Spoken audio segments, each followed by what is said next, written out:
नमस्कार, जीवन उत्साह न्यूज़ पर आप सभी दर्शकों का बहुत बहुत स्वागत मैं कर रहा हूं। और आज आपको मैं लेकर चल रहा हूं हिमाचल प्रदेश सरकारों की एक बड़ी नाकामी जो बिजली विभाग बड़सर में मैं आपको लेकर चल रहा हूं। और आज ऐसा मैं इस विभाग के अंदर जो लापरवाही है, ये जो नेग्लिजेंस है, दिखाना चाह रहा हूं।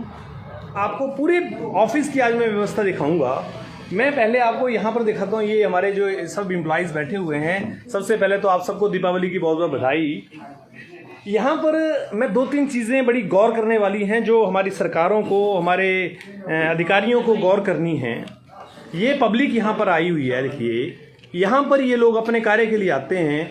इनके लिए बैठने की कोई व्यवस्था नहीं है। बाहर में एक टेबल देख रहा था, पहले वो टेबल ही मैं दिखा देता हूँ। केवल एक 3 लोगों का टेबल और ये टूटी हुई कुर्सी। यहाँ पर एक सरकारी दफ्तर में इस तरह की टूटी हुई कुर्सी रखना और इस पे कौन व्यक्ति बैठता होगा, ये बड़ा चिंता का विषय है। आज जीवन उत्साह न्यूज़ हमेशा ऐसे मुद्दों को उठाता रहा है जिन मुद्दों में पब्लिक इंटरेस्ट छिपा हुआ हो। मैं आपको थोड़ा दिखाना चाहूँगा। यहाँ पर फाइलों के जो ढेर लगे हैं, देखिए फाइलों को रखने की व्यवस्था देखिए। ये फाइलें रखने के लिए रैक बनाए हुए हैं, कोई अलमीरा नहीं है। मुझे लगता है पेंट कराए हुए भी कई वर्ष निकल गए होंगे। अगर मैं थोड़ा और आपको दिखाऊं तो इतनी दयनीय परिस्थिति, ये रंग बिरंगे पर्दे और ये बैठने की व्यवस्था। मुझे तो ऐसा लगता है इनकी कुर्सियां भी सबकी अलग अलग हैं, टेबल भी सबके अलग अलग हैं। आपको ये बिलिंग काउंटर के अंदर की भी हालत दिखाता हूँ। यहाँ पर पैसे रखने के लिए इनके पास कोई सही व्यवस्था नहीं है। सर ये बताइए कि आपके पास कोई यहाँ पर गल्ला काउंटर कुछ नहीं है पैसा रखने के लिए? ये देखिए जी, पैसा इस तरह से रखा जा रहा है, ये हालत है। आप ऊपर की हालत देखिए, पंखों की हालत देखिए। मैं पूरे ऑफिस का आपको हालत दिखा रहा हूँ। मैं इस तरफ भी लेकर चलता हूँ आपको। यहाँ पर देखिए, सबसे पहले फिर वही हालत देखने को। ये यहाँ पर एक मिनी किचन, पेंट्री जिसको आप बोल सकते हैं, ये आपके सामने है। कितनी शर्म वाली बात है कि ये हमारे आज व्यवस्थाएं हमारे डिपार्टमेंट्स की हैं। इस पर कौन जवाबदेही देगा? क्या इस पे जो हमारे एसडीओ साहब हैं उनकी जवाबदेही बनती है? क्या एक्शन साहब की जवाबदेही बनती है? मैं बहुत कम ऑफिसेज में आता हूँ, ऐसा बहुत कम रहता है। लेकिन मैं 2-3 दिन पहले जब इस दफ्तर में आया तो मैं सरप्राइज हो गया यहाँ देखकर कि यार इस तरह की व्यवस्थाओं में जो कर्मचारी काम कर रहे हैं, कितना नेगेटिव एनवायरनमेंट होता है। देखिए नमस्कार सभी दर्शकों का जीवन उत्साह न्यूज़ पर एक बार फिर से बहुत बहुत स्वागत है। और जैसा आज मैंने आपको दिखाया, बड़सर बिजली विभाग के दफ्तर की हालत इतनी दयनीय है, जहां पर पब्लिक को बैठने तक की जगह नहीं है। कर्मचारी जहां बैठे हैं, बदबूदार अंधेरे कमरे, फाइलों के ढेर लगे हुए, कोई व्यवस्था नहीं है। इस सारी व्यवस्था को दिखाने के बाद में अब मैं आपके बीच में एक और बड़ा गंभीर मुद्दा बिजली विभाग बड़सर का लेकर चल रहा हूं। और मुझे लगता है कि इसका जवाब अधिकारी देने में कितने सक्षम हैं ये तो समय बताएगा। लेकिन मुद्दा क्या है उस पर मैं आपको लेकर चल रहा हूं। और ये इतना गंभीर मुद्दा है कि इसको हम सबको समझना पड़ेगा कि पैसे का दुरुपयोग है, लापरवाही है, या फिर हमें पैसे का सही इस्तेमाल करने नहीं आता है। वजह क्या है उस तरफ लेकर चलूंगा और मुद्दे की तरफ सीधा लेकर चलता हूं। यहाँ पर मैं आपको दिखाना चाहता हूं कुछ ऐसे चीज़ें ये यहाँ पर रखी हुई हैं। देखिए जो बोरियों से ढकी हुई हैं, इनको मैं आपको दिखाना चाहता हूं। और ये प्रॉपर्टी ऑफ HPSCBL यहाँ पर आपके सामने लेखा दिखा हुआ है। ये पैनल बोर्ड हैं, ट्रांसफार्मर हैं, क्या क्या चीज़ें इसके अंदर हैं। इन सारी चीज़ों पर कई करोड़ों रुपए खर्च हुआ पड़ा है। अब ये करोड़ों रुपए जो खर्च हुआ है, ये कब हुआ, क्यों हुआ, कहाँ के लिए हुआ, इसका जवाब लेना जो है वो बहुत ज़रूरी है। क्योंकि देखिए एक तरफ मैंने आपको दिखाया बिल्डिंग की हालत, कर्मचारियों के बैठने की व्यवस्था इतनी दयनीय है, इतनी फाइलों के ढेर लगे हैं। दूसरी तरफ करोड़ों रुपए की प्रॉपर्टी बाहर बारिश में रखने के लिए इनके पास कोई जगह नहीं है, कोई शेड नहीं है, कोई ऐसी जगह नहीं है जहां पर इसको ये प्रोटेक्ट कर सके। पहली बात तो ये जितना सामान है ये आया क्यों, कहाँ के लिए आया और कब आया, ये मुद्दा मैं आज आपके बीच में लेकर चल रहा हूं। और ये बड़ा गंभीर मुद्दा है।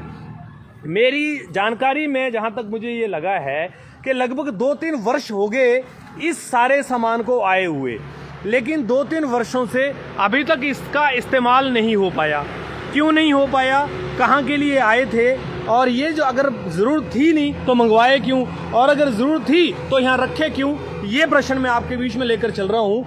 तो चलिए आपकी मुलाकात हम कराते हैं। एक्शन सुनील भाटिया जी यहाँ पर हैं और उनसे हम सबसे पहले प्रश्न पर चलेंगे और उसके बाद में फिर दूसरा प्रश्न भी इसी लाइव में हम बात करेंगे।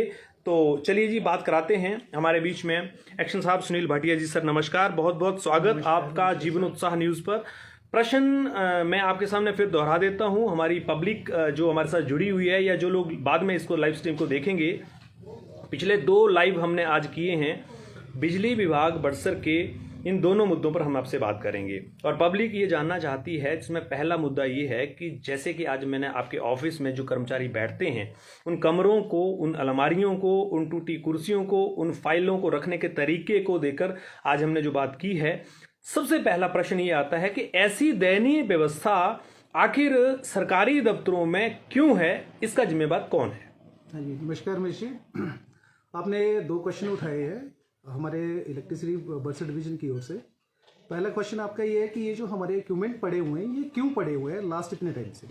तो इसके बारे में आपको मैं बता देना चाहता हूँ कि जैसे भी हमारा कोई भी प्रोजेक्ट 33/11 सब स्टेशन के ये इक्विपमेंट हैं, और जब भी हमारा कोई प्रोजेक्ट फाइनलाइजेशन होता है, इसकी A&A हो जाती है, तो सेम टाइम में इसकी रिक्वायरमेंट जो होती है वो डिज़ाइन ऑफिस को चली जाती है कि ये फलाना मटेरियल जो हमारे को इस प्रोजेक्ट के लिए चाहिए।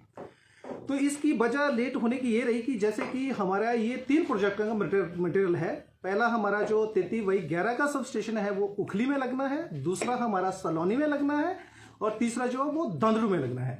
तो पहला जो उखली का था उसमें कुछ एक अपना लैंड का केस जो था, वो पहले हमारे को लैंड कोई और अलॉट हुई थी, लेकिन उसमें कुछ एक तकनीकी कमियों की वजह से हमारे को वो लैंड जो थी, वो लैंड का पीस एक अलग से लेना पड़ा। तो इसकी वजह से वो डिले हो गया। एंड सेकंड डिले होने का कारण ये रहा कि हमारा जो ये टेंडर प्रोसेस चला उसमें एक ही बिडर आया। तो एक बिडर के लिए, और इसकी जो टेंडरिंग प्रक्रिया होती है, जो हमारे चीफ ऑफिस होता है, हमारे आदरणीय चीफ साहिब होते हैं, वो इस टेंडर प्रक्रिया को पूरा करते हैं और टेंडरिंग अथॉरिटी वही है। तो उसमें क्या हुआ कि एक सिंगल बिडर आया था, सिंगल बिडर। और उस टाइम हमारा ये भी बता देना चाहता हूँ मैं आपको कि हमारा उस टाइम जो चीफ ऑफिस था वो हम मंडी जोन के अंदर आते थे। मंडी जोन कहते हैं सेंट्रल जोन। तो सेंट्रल जोन के अंतर्गत जो था हमारा हमीरपुर सर्कल और डिवीजन काम करता था, कार्यरत था। तो उसमें क्या हुआ कि उसमें सिंगल बिडर आया, और सिंगल बिडर के लिए जो परमिशन मांगी गई कि उसको सिंगल बिडर को ओपनिंग के लिए परमिशन मांगी जाती है, तो हायर अथॉरिटी से परमिशन मांगी। तो उन्होंने वो हमारा केस WTD में मैटर में लगा, तो उसमें ये कहा गया कि आप दोबारा इसको फ्लोट करिए। एंड द मीन टाइम क्या हुआ कि हमारा चीफ ऑफिस आदरणीय सुखू साहिब की ने हमारे को यहाँ चीफ ऑफिस हमीरपुर में दे दिया। तो वो प्रक्रिया जो थी इसकी टेंडरिंग की, वो हमीरपुर में आ गई। तो हमीरपुर में आने से अभी वो टेंडर जो है उखली का वो फ्लोट हो गया है। सेकंड सब स्टेशन हमारा सलोनी का है, वहां पे हमारी इलेक्ट्रिसिटी बोर्ड की ही लैंड है और वो भी हमारा प्रोसेस में है, पाइपलाइन में है। थर्ड हमारा दांदड़ू का था। दांदड़ू की जमीन जो थी अब उन्हें हिमाचल सरकार से अभी हमारे को मिल गई है, खाली उसकी लीज डीड होना बाकी है। तो ये भी हमारा पाइपलाइन में है और वेरी शॉर्टली जो है ये काम कंप्लीट हो जाएगा। और सेकंड क्वेश्चन आपका था कि जो हमारे एम्प्लॉयज लोग बैठे हुए हैं और बिल्डिंग की दयनीय स्थिति है, इसका तो हम ये तो आप कह रहे हैं, लेकिन हम जैसे डेली आते हैं तो हमें दिखता है कि नहीं, ये अच्छे से अच्छा होना चाहिए। मैं आपको बता देना चाहता हूं कि इस साल हमारे पास जो बजट है वो 4 लाख का रेनोवेशन के लिए मिला है टोटल बड़सर डिवीजन को। तो 4 लाख में हमारा काम जितना कंप्लीट हो जाएगा हम उसको जल्दी से जल्दी करेंगे, और नेक्स्ट जो भी आपने दिखाया है उसको हम उन कमियों को जल्दी से जल्दी पूरा करेंगे और रिवाइज बजट की ओर हम जो है डिमांड करेंगे। जी एक्शन साहब, जो आपने पहले प्रश्न का जवाब दिया है, आपके इक्विपमेंट्स का जो आपने बताया कि रखे हुए हैं, 3 जगह इक्विपमेंट्स रखे हुए हैं, एक जगह एक स्टेशन के अंदर और एक आपके ऑफिस के नीचे बाहर। जी। तो कृपया आप ये बताएंगे कि ये क्या इकट्ठे किस ईयर में आए थे और कितना कितना टाइम इनको रखे हुए यहाँ हुआ? नहीं, इकट्ठे नहीं आए ये जैसे कि पहला सब स्टेशन हमारा उखली का फाइनल हुआ था, तो पहले उखली का सब स्टेशन का मटेरियल आया जी, ठीक है जी, जो कि मेरे ख्याल से हमने स्टोर में रखा हुआ है, ठीक है जी। सेकंड जो अलॉट आया हमारा वो आया सलोनी सब स्टेशन के लिए, और थर्ड जो है वो दांदड़ू के लिए आया जी। तो ये कितने समय से यहाँ पर रखा हुआ है?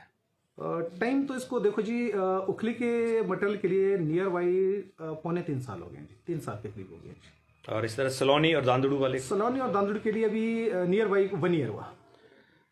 एक्शन साहब, पब्लिक इंटरेस्ट में सवाल आ रहा है, कितने समय तक आप इस चेयर पे अभी बैठे हैं, तो आपको ज्यादा जानकारी होनी चाहिए इस चीज के बारे में। ये जो समस्या है इसका आप कंप्लीटली समाधान निकाल देंगे? एक टाइम फ्रेम अगर माने 2 महीने, 4 महीने, 6 महीने, 8 महीने, क्या आपका टेंटिवली आइडिया है या टारगेट है कि हम इस काम को इतने टाइम में लोगों को ये करके दे देंगे? रमेश जी, मैं आपको बताना चाहता हूँ, पहले तो हमारा ऐसा होता है कि कोई प्रोजेक्ट हमारा जब फाइनल होता है तो उसकी एक टाइम लाइन होती है, कितने टाइम में ये कंप्लीट होना चाहिए। अगर कोई हिंड्रेंस नहीं आती है, जैसे कि मैंने उखली का आपसे डिस्कस किया जी, कि उखली में हमारा लैंड का जो केस था, पहले लैंड का टुकड़ा हमारे को किसी और जगह था, दोबारा हमारे को लैंड जो दूसरी जगह फाइनलाइजेशन हुई। अब रेवेन्यू के जो केस होते हैं, ये सारे के सारे प्रिंसिपल सेक्रेटरी टू रेवेन्यू से हमारे को वहाँ से लैंड ट्रांसफर होती है, तो उसमें टाइम लग जाता है। अदरवाइज हमारा कोई डिले टैक्टिस नहीं रहती है, हम लोग खुद पड़े होते हैं कि जल्दी से जल्दी ये काम जो वो कंप्लीट। जैसे आपने कहा कि लगभग हमारे पाइपलाइन में हो गए हैं, उखली वाला भी आपने कहा लगभग कंप्लीट हो ही गया है, दांदड़ू वाला भी आपने कहा लैंड ट्रांसफर मिल गई हमारे को, और ये भी अपनी जगह है। तो मतलब मैं टेंटिवली, देखिए पब्लिक इंटरेस्ट में पूछ रहा हूँ कि टेंटिवली कितना टाइम आप मान के चल रहे हैं कि आप इस टारगेट को कंप्लीट कर सकें? ये जो टेंडरिंग प्रक्रिया होती है वो मैंने आपको पहले भी बता दिया है कि हमारे चीफ साहिब इसकी टेंडरिंग प्रक्रिया को लगाते हैं और टेंडर वही ही करते हैं। ठीक है। तो ये साहब हमने बहुत जल्दी कर रहे हैं इस काम को।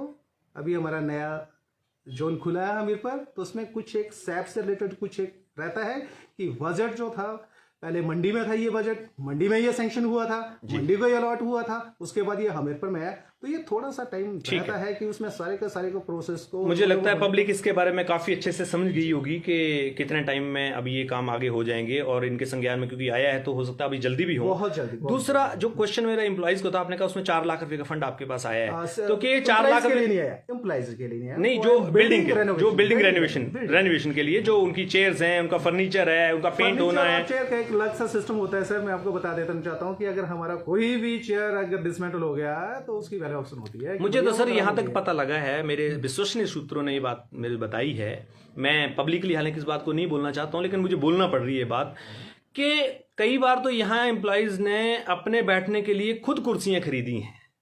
क्या आपको इसके बारे में जानकारी है? क्या आपके संज्ञान में ऐसी कोई बात आई है? या टेबल खरीदे हैं, कुर्सियां मुझे सुनने में आया कि एम्प्लॉइज ने अपने आप खरीद के रखी हैं। क्या कहेंगे सर? ऐसा तो मैं पता करूंगा किस एम्प्लॉइज ने खरीद के रखी है। ऐसा तो ऐसा तो हमारे पास कोई आ जाता है और उसकी बहुत दायनी है, मेरे पास सूचना पूरी नहीं आई है, इसका मतलब ये कहना चाह रहे हैं कि शायद सूचना हो सकता है। अगर आप बोल रहे हैं, आपका बोलने कितना सही आपको इन्फॉर्मेशन मिला है, कितना गलत मिला है, इसके बारे में तो किंतु परंतु मैं कर नहीं सकता, लेकिन अगर किसी एम्प्लॉइज ने लिया है उसने, तो मैं पता करूंगा किसने लिया है। जी ठीक है sir, thank you very much, आपका बहुत बहुत धन्यवाद। एक्शन साहब से हमने बड़े स्ट्रेट फॉरवर्ड सवाल पूछे हैं, और ये इसलिए भी पूछे हैं कि देखिए पब्लिक को हालांकि ऑफिस से कोई लेना देना नहीं है, क्योंकि पब्लिक तो आएगी, बिल जमा कराएगी, चली जाएगी, लेकिन ये पब्लिक प्रॉपर्टी क्यों बोला जाता है, पब्लिक के ऑफिस क्यों बोला जाता है?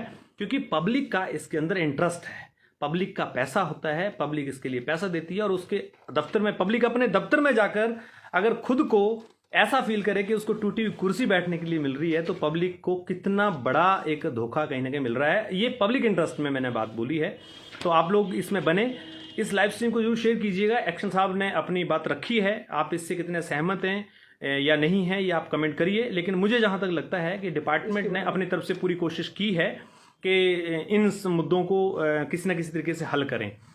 और रही बात जो मैंने ऑफिस की दैनिक स्थिति दिखाई है, इसको लेकर जो है मैं विभाग से और उच्च अधिकारियों से जरूर निवेदन करूंगा कि प्लीज इसको लेकर आप थोड़ा संज्ञान लें।